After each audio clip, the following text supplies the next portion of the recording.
Hai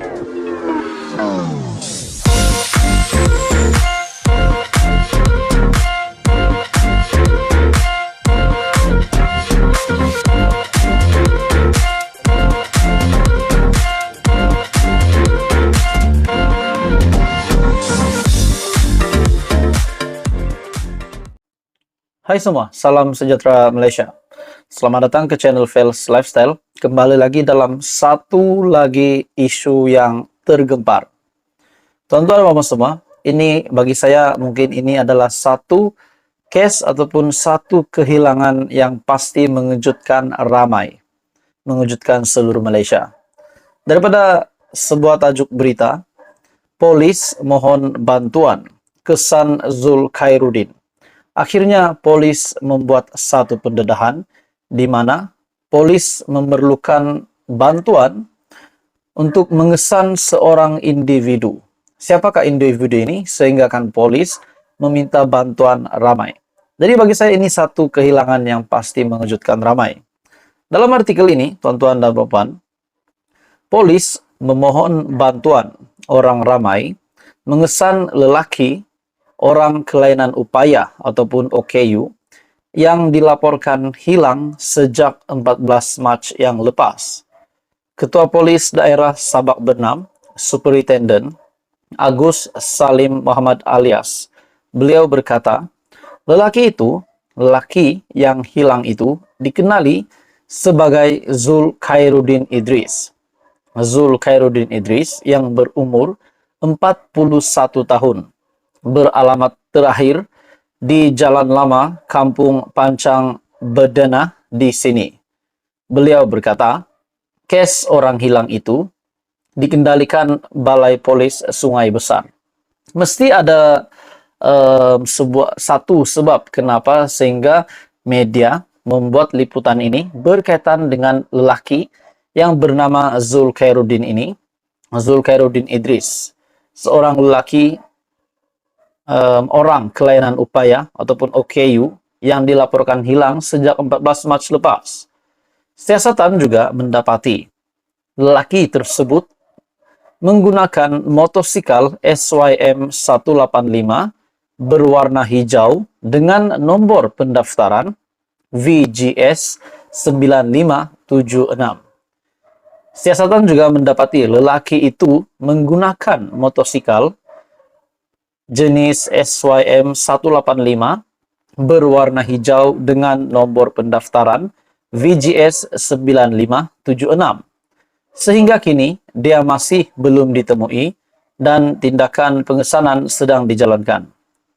Agus Salim berkata, orang ramai yang mempunyai maklumat boleh menghubungi Timbalan Ketua Balai Polis Sungai Besar, Sarjan Major Frankie Pador di talian 03 322 42222 ataupun 010 772 2375. Bagi saya tuan-tuan dan puan semua, ini pasti satu kehilangan yang mengejutkan.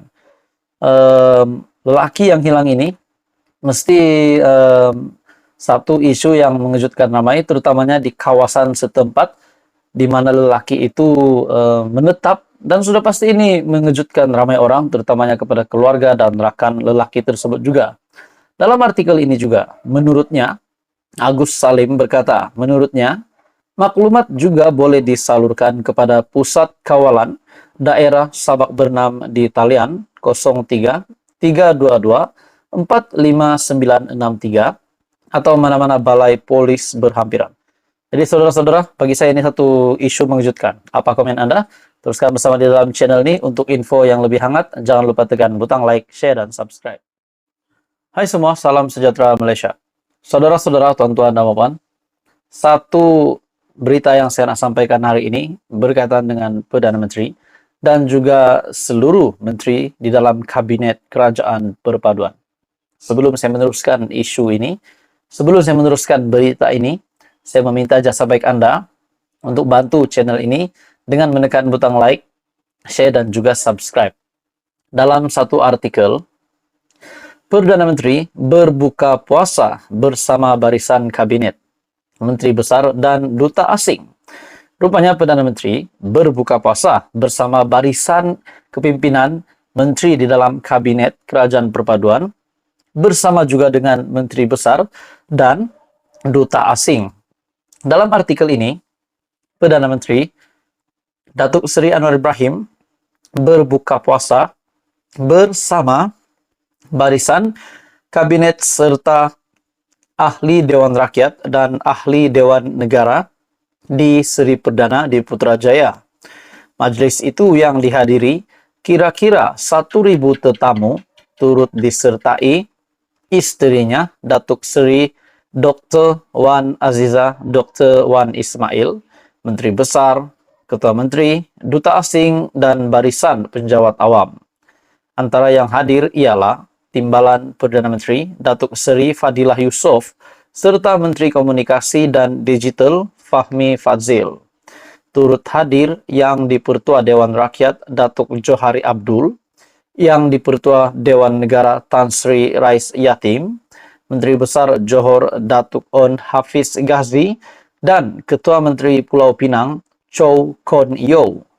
Anwar dalam ucapannya berterima kasih kepada semua yang hadir ke majelis itu hari ini meskipun menerima jemputan dalam tempo yang singkat.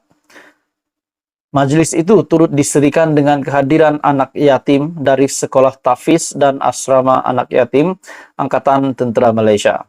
Perdana Menteri turut meluangkan masa beramah mesra dengan mereka sebelum menunaikan solat maghrib, isyak dan tarawih secara berjemaah. Seri Perdana yang dibina pada 1997 merupakan kediaman rasmi Perdana Menteri. Jadi tuan-tuan dan puan semua, kita dapat melihat Perdana Menteri Datuk Seri Anwar Ibrahim yang padat dengan jadwalnya.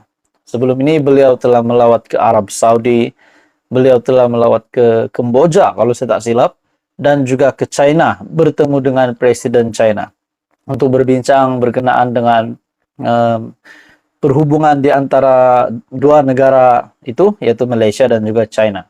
Jadi kita dapat lihat perlahan-lahan ada perkembangan di dalam politik, di dalam ekonomi di antara negara Malaysia, tanah air kita, dan juga kepada negara-negara jiran. Hari ini pula saudara-saudara, Perdana Menteri telah menunjukkan, bagi saya ini satu gambaran untuk Malaysia Madani ataupun Kerajaan Perpaduan, di mana Perdana Menteri berbuka puasa bersama barisan kabinet. Bukan barisan kabinet saja, bahkan bersama dengan Menteri Besar, bersama dengan Ketua Menteri, dan juga Duta Asing. Perdana Menteri Datuk Seri Anwar Ibrahim berbuka puasa bersama barisan kabinet serta ahli Dewan Rakyat dan ahli Dewan Negara di Seri Perdana di Putrajaya. Majlis itu yang dihadiri kira-kira 1.000 tetamu turut disertai istrinya Datuk Seri Dr. Wan Aziza Dr. Wan Ismail, Menteri Besar, Ketua Menteri, Duta Asing, dan barisan penjawat awam. Oke, saudara-saudara, sekian saja. Teruskan bersama di dalam channel ini untuk info yang lebih padu, lebih hangat. Jangan lupa tekan butang like, share, dan subscribe.